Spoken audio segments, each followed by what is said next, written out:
Agar to'xtovsiz shunaqangi qo'rqinchli multiklar yoki videolar chiqishini xohlasangiz, videoga like bosing va kanalga obuna bo'ling. Albatta, fikringizni kommentariyada yozishni ham unutmang.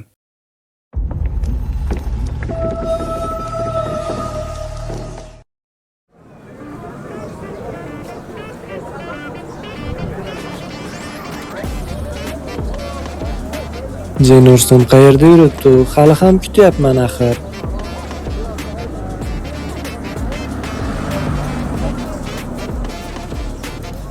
Qayerda eding? Qachon kelaman degan eding, ey? Sen shoshma, menda ajoyib yangilik bor. Hozir senga aytaman. Nimamush? Sen qo'rqinchli videolarni yoqtirasan, shundaymi? Xo'sh. Mening sevimli blogerim Bilol video chiqardi.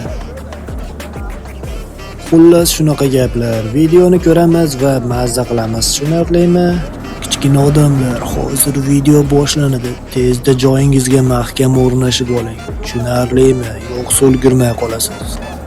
Sizlar ham agar videoni maroqli tomosha qilishni istasangiz va keyingi chiqishini xohlasangiz, videoga like bosing va kanalga obuna bo'lishni aslo unutmang. Bilol ertalab boshliqning oldiga keldi. U 4-kun ham uxlamagan edi. Ko'z ostida ko'karishlar, barmoqlari titrar, qo'lida esa ariza bor edi. "Men ketaman", dedi va qog'ozni stolga qo'ydi. Uning boshlig'i Bilolga qaradi. Sabab? Artur jim bo'lib qoldi, keyin nafas oldi. "Men kanalizatsiyada 7G sektorida nimadir ko'rdim."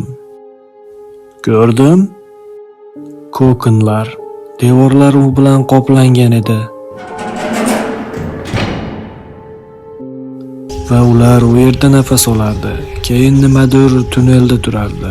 Qizil ko'zli. U menga qarab turardi. Boshliq unga biroz tikilib turdi. Keyin stolga suyanib olib kuldi. Juda ham baland ovozda kuldi, go'yo u hazillashgandek. "Bilol, sen 3 yildan beri yer ostida ishlayapsan. Yer ostida maxluqlar bor deb o'ylaysanmi?" "Yo'q, men ko'rdim. Sen kalamushlarni va charchoqni ko'rgansan xolos." Boshliq ko'zlarini artdi, hali ham tabassum qilib. "Eshit, dam ol, uxla va ishni tugat. 7-sektorda 1 oydan beri shamollash tizimi ishlamayapti." U tortmani ochib, bir to'la konvert ichidagi pullarni chiqardi. Ularni Bilol oldiga qo'ydi. "Mana senga 5000 bonus. Pastga tush. Shaxtani tekshir va uni tuzat. Keyin men arizangga imzo qo'yaman. Keyin baribir boshqa joyga ishga borasan. Ketishdan oldin maoshingni ishlab ol." Bilol pulga qaradi. Xuddi 3 oylik ish haqqi. Qarzlarini to'lay oladi va onasiga ham yordam beradi. "Yaxshi. Men bugun tushaman." "Mana yaxshi bola." Boshliq allaqachon hujjatlarga qaytayotgan edi. "Masalani yopamiz." Bilol 2 soatdan keyin pastga tushdi.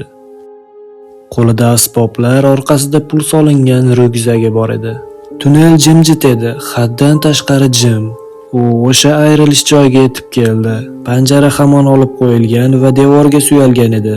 U ichkariga qaradi. Ko'kinlar yo'q edi, faqat bo'sh qobiqlar.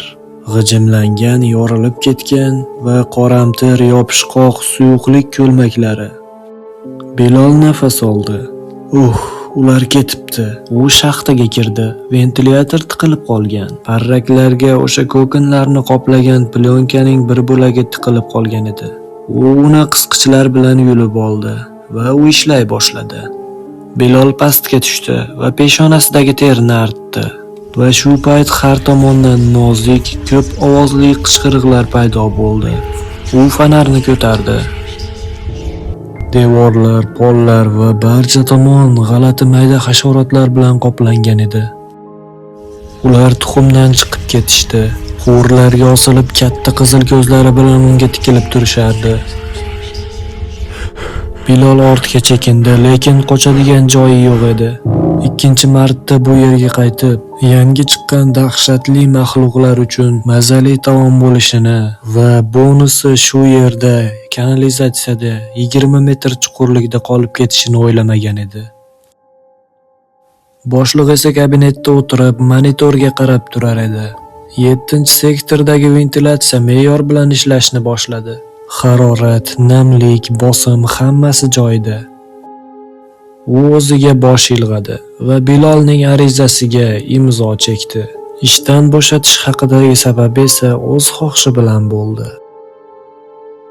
Keyingi video chiqishi uchun kanalga obuna bo'lishni unutmang.